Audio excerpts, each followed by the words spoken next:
Hello, you beautiful people, and welcome to the channel. And we finally got some new Overwatch content. Now, it's only a little tasty morsel of content, and we're hoping that something happens, you know, fairly imminently in the future, because I don't know how long we can actually carry on in this world of just no Overwatch content. It's killing me. I mean, hell, Overwatch League is coming out in, what, the end of April? Early May, is it?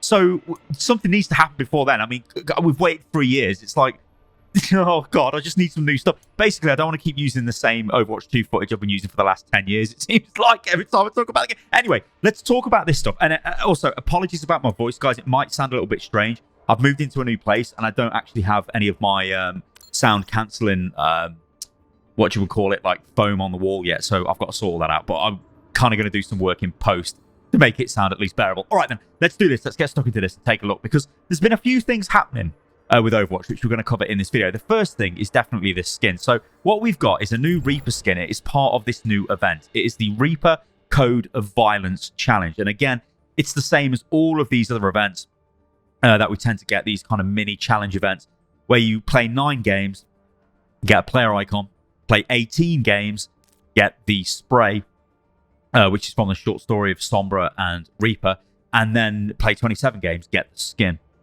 Of course, if you win, a win counts as 2 games, which is beautiful. And that's basically it. It's just in any game mode, effectively, is this character is logged in. I mean, what's going on here? Anyway, I bet you guys caught that before me. So yeah, let's take a look at the skin. We can take a look at the short story, but we'll get onto that a bit later on in the video. But I just want to look at the skins, or the skin, which is the Reaper skin, which actually does kind of look nice. It looks like a proto Reaper skin. I'm actually going to be able to get to it from this. I don't think I am I? No. Actually, no, hang on. Filter. If I change the filter, I bet you I can get to it. But I don't know what would this... I think it's a special skin, right? There it is, Dusk. So it was there already. I'm just completely stupid and blind. So Blackwatch Reyes, this was him like early Overwatch, his early Overwatch career, I guess. Well, at least when he joined Blackwatch. Dusk, though, may potentially be some sort of proto skin. I know, actually. In fact, when I'm thinking about this, there is a skin, isn't there? Soldier 24, yeah. So before serving on the original Overwatch strike team, Gabriel Reyes was selected to be a member of the government's classified soldier enhancement program. So this is what he looked like before he even joined Overwatch, I guess. Where he's Soldier 24.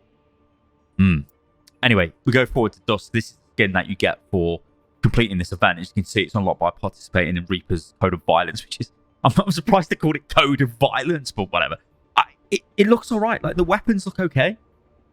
It's got Soldier 24 on his weapons again. Pretty cool. Kind of got like a little bit of a Blackwatchy element to them. But this is obviously after Blackwatch, because he's joining Talon at this point. So you would sort of have maybe a little bit left over from that, I guess. It looks nice. I mean, I don't really know what else to say. It's new content. I really like the way he's got this kind of gas mask on the go.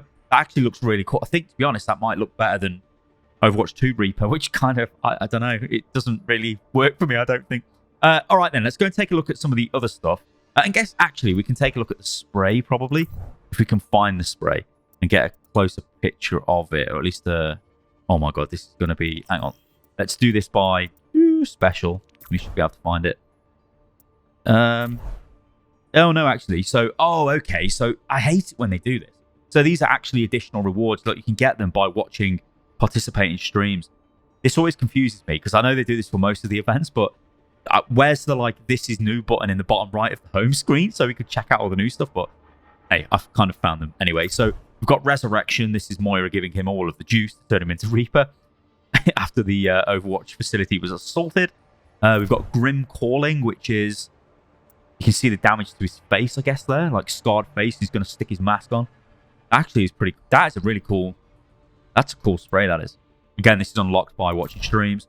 And when I say watching streams, it's literally any stream, I think, on Twitch, provided the stream has got drops turned on, and I'm pretty sure almost all of them do. This one, Death and Deceit, from the short story. Crusader, I guess we've seen like his past and now his future. The two sort of, I guess, the duality of Reaper. Code of Violence, just he's violent. That actually looks pretty badass. And then we've got Sigma, Calculating, which I'm guessing is, well, this is obviously going to be from the story, because Sigma gets broken out in the short story, not to throw any spoilers out there. And Deadly Mischief, which again is obviously from the short story. So yeah, there we go. I mean, it's decent stuff. Anyway, let's move on. There is also a short story called Code of Violence. Now, this is actually a pretty good short story. Now, I always like it when we get some sort of lore attached to these events. I remember the Mercy event had a nice little short story attached to it. We get tidbits of information and it builds the characters and it's all good fun and all that stuff. However, this again does focus on the history of Reaper, so don't be expecting any kind of forward-thinking lore here. This is old news, but there is some bits and pieces that are filled in. Now, I'm going to kind of break this down, so if you guys don't want to hear this part of the video for spoilers, then obviously just skip forward in the video or just mute the video. Anyway, this is brought to us by Darth Nick on Competitive Overwatch Reddit. Actually put a very good breakdown, so I'm just going to totally steal this breakdown. So this is essentially what you get in Code of Violence. There is a brief flashback to Reyes talking to Doomfist in his holding cell. Akande makes some points about how broken the systems of the world are, which Reyes can't argue with. Flash forward to a year after Overwatch fell. The mission is Talon extracting Sigma from a holding facility. It mostly focuses on Reyes meeting Sombra and how Talon operates compared to his military background. It explores a lot of Reaper's frustrations with corruption and how true justice is never served due to the source of the problem: corrupt people and systems in place, never being dealt with. We also learn that the name of Reaper's wife, learn that he had a kid, which we did get a vague hints about before, if you guys remember from I believe it was the Tracer comic a few Christmases ago. Kind of could see Reaper in the shadows kind of looking at what we thought was his wife and children at the time. This short story does confirm that. He was formerly a cop, then he became military, then he moved to Overwatch. Moira essentially injected him with way more super soldier Reaper chemicals to save his life after Overwatch fell, and it's slowly affecting his mental state. There's also kind of gloss over Moira being a psycho, which was pretty funny. By the end of the extract, Sigma, Sombra and Reyes have a brief gunpoint standoff after she pushed his buttons a little too hard. Widowmaker shows up, breaks up the fight, calls them amateurs. Reaper reflects on the people he killed here, his motivations for true justice, and essentially decides to become the Punisher working for Talon. So there you go, that is the TLDR brought to you by Darth Nick over on Reddit. So thank you there, a beautiful write-up of that.